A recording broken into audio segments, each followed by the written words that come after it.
ದತ್ತಾತ್ರೇಯ ಪ್ರತಿಷ್ಠಾನ ಹಾಗೂ ಕರ್ನಾಟಕ ಬಸವೇಶ್ವರ ಸಮಾಜ ಸೇವಾ ಟ್ರಸ್ಟ್ ಆಶ್ರಯದಲ್ಲಿ ಧನ್ವಂತರಿ ಲೋಕಸಿರಿ ಬಯೋಟೆಕ್ ಸಹಯೋಗದೊಂದಿಗೆ ಯೂತ್ ಇನೋವೇಷನ್ ಎಕ್ಸ್ಪೋ ಪೂರ್ವಭಾವಿ ಉದ್ಘಾಟನಾ ಸಮಾರಂಭವನ್ನು ನಗರದ ಅಗ್ರಹಾರದಲ್ಲಿರುವ ಶ್ರೀ ಶಿವರಾತ್ರಿ ರಾಜೇಂದ್ರ ಭವನದಲ್ಲಿ ಆಯೋಜಿಸಲಾಗಿತ್ತು. 70ನೇ ಕನ್ನಡ ರಾಜ್ಯೋತ್ಸವ ಸಂಭ್ರಮದ ಅಂಗವಾಗಿ ನಡೆದ ಈ ಕಾರ್ಯಕ್ರಮವನ್ನು ಶ್ರೀ ಕ್ಷೇತ್ರ ತೈಲೇಶ್ವರ ಗಾಣಿಗರ ಮಹಾಸಂಸ್ಥಾನ ಮಠದ ಪೂರ್ಣಾನಂದಪುರಿ ಸ್ವಾಮೀಜಿಗಳು ಉದ್ಘಾಟಿಸಿದರು. ಜಾತಿಗಳ ಮಧ್ಯೆ ಭೇದವನ್ನು ಉಂಟು ಮಾಡಲಿಲ್ಲ, ಡಿಫರೆನ್ಸ್ ಉಂಟು ಮಾಡಲಿಲ್ಲ.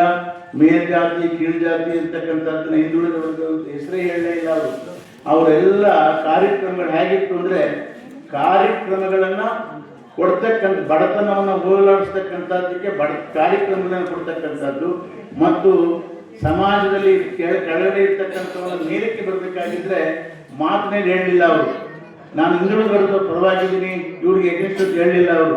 ಹಿಂದುಳಿದ ವರ್ಗದವ್ರನ್ನ ಮೇಲೆ ತರಬೇಕಾಗಿದ್ರೆ ಕಾರ್ಯಕ್ರಮಗಳನ್ನು ಕೊಟ್ಟು ಅವರಿಗೆ ಸಾಮಾಜಿಕ ಪ್ರಜ್ಞೆಯನ್ನು ಮೂಡಿಸಿ ಈ ರಾಜ್ಯದಲ್ಲಿ ಹಿಂದುಳಿದ ವರ್ಗದವರು, ಅಲ್ಪಸಂಖ್ಯಾತರು ಅಥವಾ ದೀನ ದಲಿತರಿಗೆ ಒಂದು ತಿಳುವಳಿಕೆಯನ್ನು ಕೊಟ್ಟು ಇವತ್ತು ಯೂತ್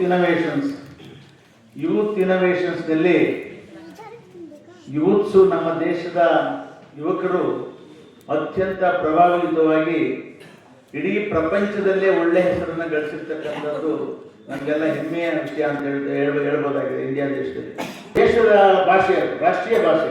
ಆ ರಾಷ್ಟ್ರೀಯ ಭಾಷೆಯನ್ನು ನಾವು ತಿರಸ್ಕಾರ ಮಾಡೋದ್ರಿಂದ ನಮ್ಮ ರಾಷ್ಟ್ರದ ವಿಭಜನೆಗೆ ಮತ್ತು ರಾಷ್ಟ್ರದ ವಿರೋಧಕ್ಕೆ ನಾವು ಕಾರಣರಾಗ್ತೀವಿ ಅಂತಕ್ಕಂಥದ್ದು ನನ್ನ ವೈಯಕ್ತಿಕ ಭಾವನೆ. ಆದರೆ ಕನ್ನಡ ತಿರಸ್ಕಾರ ಮಾಡಿ ಅಂತ ಹೇಳ್ತಾ ಇಲ್ಲ, ಕನ್ನಡದ ಜೊತೆಗೆ ಆ ಹಿಂದಿಯನ್ನು ಕಲಿಬೇಕು.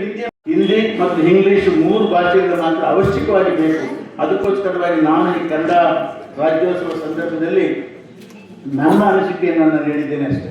ಆದ್ದರಿಂದ ನನ್ನನ್ನು ಇವತ್ತಿನ ಈ ಸಂದರ್ಭದಲ್ಲಿ ನಮ್ಮ ಸಂಸ್ಥಾಪಕರು ಕರೆದು ನನಗೆ ಇಲ್ಲಿ ಅವಕಾಶ ಮಾಡಿಕೊಡಲಿಕ್ಕೆ ಅವರಿಗೆಲ್ಲರಿಗೂ ಸಹ ಶುಭವನ್ನು ಹಾರೈಸಿ ಇಲ್ಲಿ you all at the Shivratri Rajendra Bhavana for this inspiring youth innovation expo. Innovation begins with curiosity, discipline, and a desire to improve society.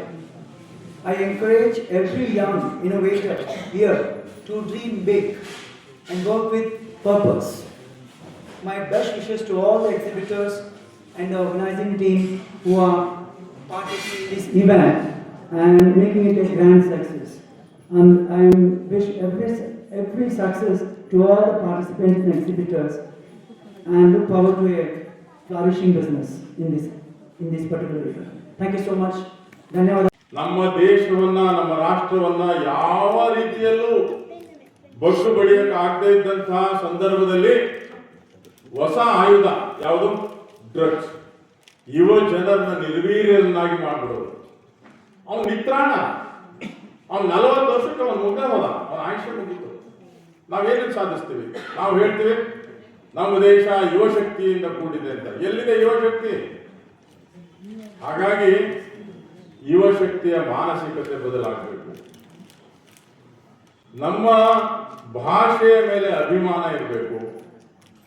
ಒಂದು ಭಾಷೆ ಒಂದು ಸಂಸ್ಕೃತಿಯನ್ನು ಬಿಂಬಿಸುತ್ತೆ.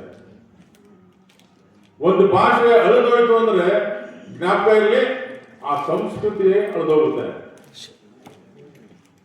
ಇಂಗ್ಲಿಷ್ ನಾನೇನು ವಿರೋಧಿಸ್ತಾ ಇಲ್ಲ, ಇಂಗ್ಲಿಷ್ ಬೇಕು, ಖಂಡಿತ ಬೇಕು.